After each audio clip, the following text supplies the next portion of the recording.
Supreme কোর্টের নির্দেশ অনুযায়ী প্রথম অভিযোগের নিষ্পত্তি করল ট্রাইব্যুনাল। ফারাক্কার সম্ভাব্য কংগ্রেস প্রার্থী মেহতাব শেখের অভিযোগের নিষ্পত্তি করা হয়েছে। এই বিষয় নিয়ে আরো বিস্তারিত আমাদের জানাবেন প্রতিনিধি সৌভিক মজুমদার আমাদের সঙ্গে রয়েছেন।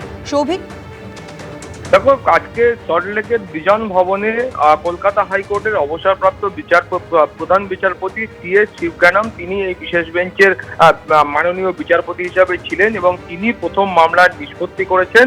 ফারাক্কার সম্ভাব্য কংগ্রেস প্রার্থী মেহতাব শেখ, তার নাম অবিলম্বে ভোটার লিস্টে তুলতে হবে এবং তাকে বৈধ ভোটার হিসাবে মান্যতা দিতে হবে এবং তার পরবর্তী ক্ষেত্রে যা পদক্ষেপ আছে সেটা নির্বাচন কমিশন গ্রহণ করবে, এই নির্দেশে আজকে দেওয়া হয়েছে।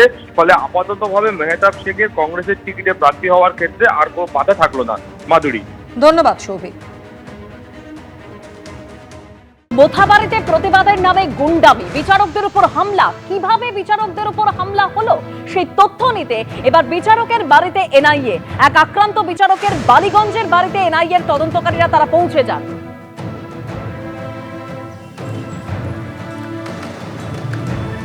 এক আক্রান্ত বিচারক বালিগঞ্জে তার বাড়িতে NIA-র তদন্তকারীরা পৌঁছে যান। কিভাবে তাদের উপর হামলা হয়েছে, সেদিন ঠিক কি হয়েছে, কি পরিস্থিতির মধ্যে বিচারকরা সেদিন ছিলেন, জুডিশিয়াল অফিসাররা ছিলেন, তা জানতেই NIA-র তদন্তকারীরা তারা পৌঁছে যান।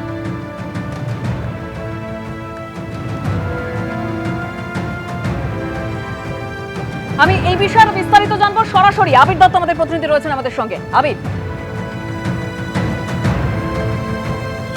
দেখো, যে ভয়াবহ ঘটনা ঘটেছে সেখানে যে বিচারকরা এক প্রকার গাড়িতে কোনো রকমের প্রাণটা হাতে নিয়ে তারা সেখান থেকে বেরিয়ে এসেছিলেন, তাদের জন্য যে নিরাপত্তার ব্যবস্থা করা হয়েছিল সেই নিরাপত্তা যথাযথ ছিল কিনা, তাদের কি অভিজ্ঞতা হয়েছে এবং সেই বিষয়গুলো পুঙ্খানুপুঙ্খ তথ্য সন্ধানের প্রক্রিয়া ইতিমধ্যে NIA যেমন মোথাবাড়িতে গিয়ে করেছে, মালদার বিভিন্ন অঞ্চলে গিয়ে তারা করেছেন।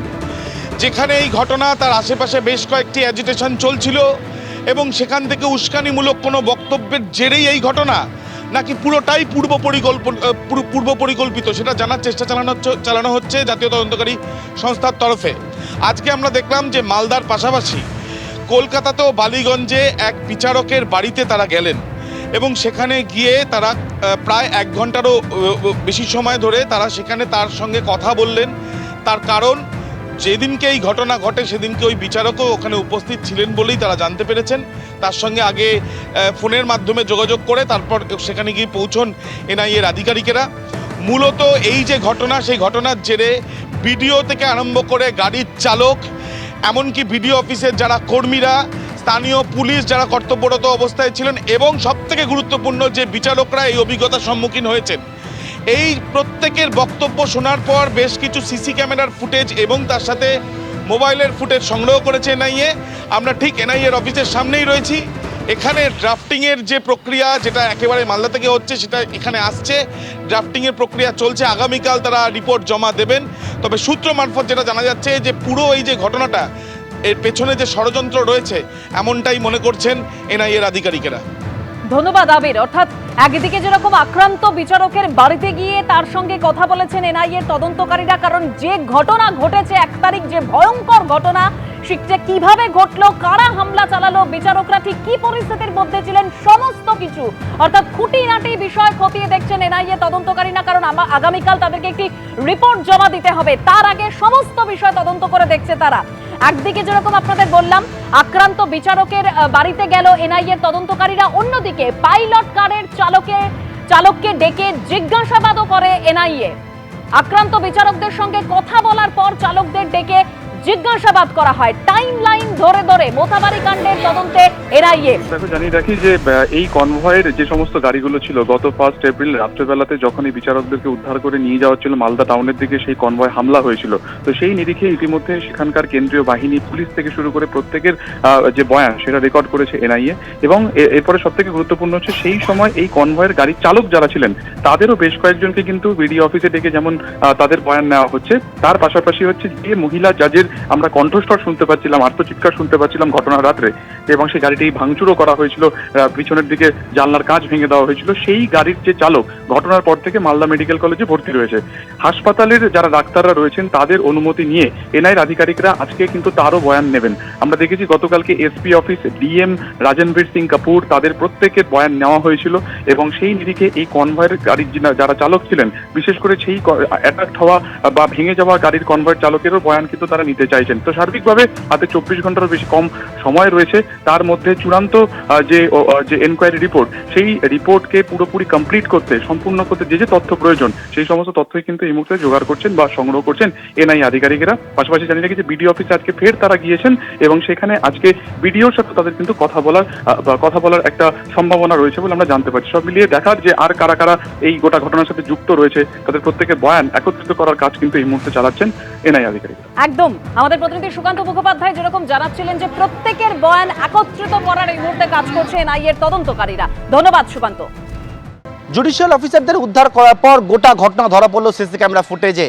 দেখা যাচ্ছে একবারে পরপর এই যে রাস্তা রয়েছে যেখান থেকে আমি দাঁড়িয়ে রয়েছি, এখান থেকে 2 কিলোমিটার দূরত্ব হচ্ছে কালিয়াচক 2 নম্বর বিডিও অফিস। সেখান থেকে যখন জুডিশিয়াল অফিসারদের উদ্ধার করে কনভয় আসছিল, দেখতে পাওয়া যায় যে 4টি গাড়ি, সেই গাড়ি যখন এখানে এসে পৌঁছায় সেই গাড়ি একবার ব্লক করে দেওয়া হয় এই রাস্তায়। এই রাস্তা হচ্ছে সোজা মালদা যাওয়ার রাস্তা, এবং যখন সেই 4টি গাড়ি ব্লক করে দেওয়া হয়, সেই গাড়ির পিছনে দেখতে পাওয়া যায় যে একের পর এক যারা হচ্ছে ছুটে আসছে সেই গাড়ি আটকাবার চেষ্টা করছে, এবং ওই গাড়ির পিছনে এক দলকে দেখতে পাওয়া যাচ্ছে যে বেপরোয়াভাবে দ্রুত গতিতে মোটর বাইক চালিয়ে আসছে, এবং সেইটা চালিয়ে আসতে গিয়ে আটকাতে গিয়ে জুডিশিয়াল অফিসারদেরকে তখন একটি গাড়ির গতি এতটাই বেশি ছিল, এক জুডিশিয়াল অফিসারের গাড়ির পেছনে গিয়ে ধাক্কা মারে, এবং ধাক্কা মেরে মোটর বাইক থেকে ছিটকে ওই ব্যক্তি মাটিতে পড়ে যাচ্ছে। অর্থাৎ জুডিশিয়াল অফিসারদেরকে যখন রাস্তার মধ্যে ব্লক করা হয়, সেই ব্লক করা অবস্থায় সেই গাড়ি দাঁড়িয়ে পড়ে, সেই গাড়ির পিছনে এসে ধাক্কা মেরে ওই ব্যক্তি আহত হচ্ছে, পরিষ্কার দেখা যাচ্ছে সিসি ক্যামেরা ফুটেজে। এর পরবর্তীকালে আরও 5টি গাড়ি এখানে আসে, এবং আসার পরে 5টা গাড়ি এবং আগে 4টে গাড়ি, 9টা গাড়ি এখানে দেখো দাঁড়িয়ে পড়ে। তারপর আরও 2টি গাড়ি আসে, যার মধ্যে একটি গাড়িতে হচ্ছে নীলবাতি লাগানো রয়েছে। সেই গাড়ি সামনের যে পরিস্থিতি, ভয়ঙ্কর পরিস্থিতি, সেটা দেখে কোনো রকমে সেই গাড়ি ঘুরিয়ে নেয়, এবং ঘুরিয়ে যখন নেওয়ার চেষ্টা করে সেই গাড়ির পিছনে কিন্তু ধাওয়া করা হয়। দেখতে পাওয়া যাচ্ছে উন্মুক্ত জনতা যারা তাণ্ডব করছিল, তাদের কারোর হাতে লাঠি রয়েছে, বাঁশ রয়েছে, হাতে ইট রয়েছে, সেটা নিয়ে ওই গাড়িতে হামলা করতে থাকে, এবং গোটা পরিস্থিতি কতটা ভয়ঙ্কর হয়ে উঠেছিল বুধবার দিন রাত্রেবেলা পরিষ্কার ধরা পড়েছে সিসি ক্যামেরা ফুটেজে। ক্যামেরা সন্দীপ সাধুকার সঙ্গে পার্থপ্রতিম ঘোষ, এবিপি আনন্দ, মালদা। আপনারা দেখলেন একেবারে ওই 1 তারিখ সিসি ক্যামেরা ফুটেজ সামনে এসেছে, যখন বিচারকরা কোনো রকমে তারা সেখান থেকে বেরিয়ে যাওয়ার চেষ্টা করেছিলেন, রাস্তায় কি পরিস্থিতি তৈরি হয়েছিল। আর এবার আপনাদের সামনে রাখবো সেই ভাইরাল ভিডিও যেখানে বিডিও অফিসের গেটের বাইরে ভিড় জমিয়েছিলেন বহু মানুষ। আর ঠিক যেই রাতের ছবি দেখতে পাচ্ছেন, যখন এই বিচারকদের সেখান থেকে বের করে নিয়ে যাওয়া হচ্ছে, কত মানুষ সেখানে জমায়েত করেছিলেন, বিডিও অফিসের বাইরের এই ছবি। লাঠিচার্জ শুরু হয়ে গেছে। আরো বিস্তারিত আমরা জানবো আমাদের প্রতিনিধি ময়ূক ঠাকুর চক্রবর্তীর কাছ থেকে। ময়ূক, দেখো, জুডিশিয়াল অফিসাররা দিনভর আটকে ছিলেন, এবং আমরা যেটা বারবার দেখছি যে ফুটেজ দেখেও যেটা বোঝা যাচ্ছে যে সকাল থেকেই কিন্তু মোথাবাড়ির যে বিডিও অফিস তার বাইরে বিক্ষোভকারীদের সংখ্যা বাড়ছিল, এবং সেটা দুপুরের পর সেই সংখ্যাটা অনেকটা বেড়ে যায়। প্রশাসনের আধিকারিক যারা রয়েছেন তারা ছিলেন ঠিকই, কিন্তু তাদের যে সংখ্যা এবং বিক্ষোভকারীদের সংখ্যা সেটা দেখেই বোঝা যাচ্ছে যে পুলিশ প্রশাসনকে কার্যত কেন্দ্রীয় বাহিনীকে সঙ্গে নিয়েই হিমশিম খেতে হয়েছিল মোথাবাড়ি বিডিও অফিসের বাইরে, এবং দিনভর এই পরিস্থিতি চলেছিল। বিকেলের পর এই সংখ্যাটা আরো বেড়ে যায়, এবং এই বিডিও অফিসের বাইরে তখন কার্যত প্রচুর লোক জড়ো হয়ে যায়।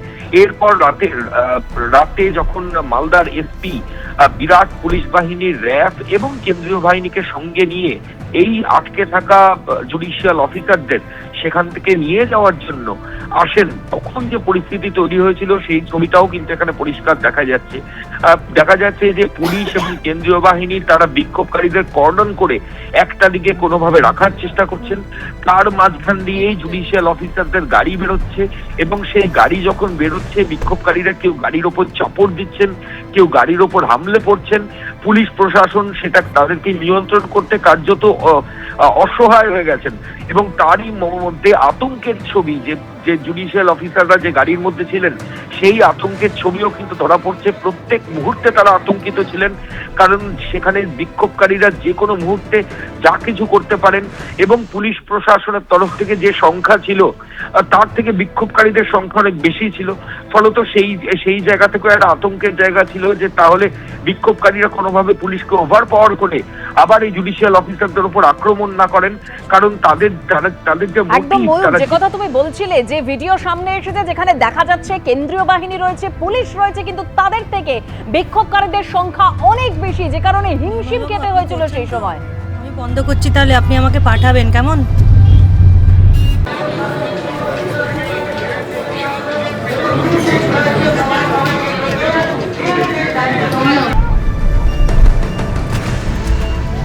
সব রেডি থাকে, আমরা উঠে গেছি, গাড়িতে উঠে গেছি।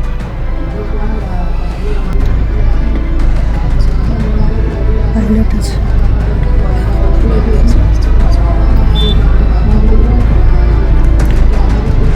এবার গাড়ি মাঝখানে লাঠিচার্জ শুরু হয়ে গেছে।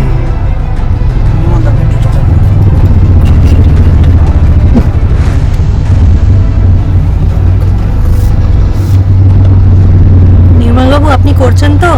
আমি বন্ধ করছি, তাহলে আপনি আমাকে পাঠাবেন কেমন? এবিপি আনন্দ, এগিয়ে থাকে, এগিয়ে রাখে।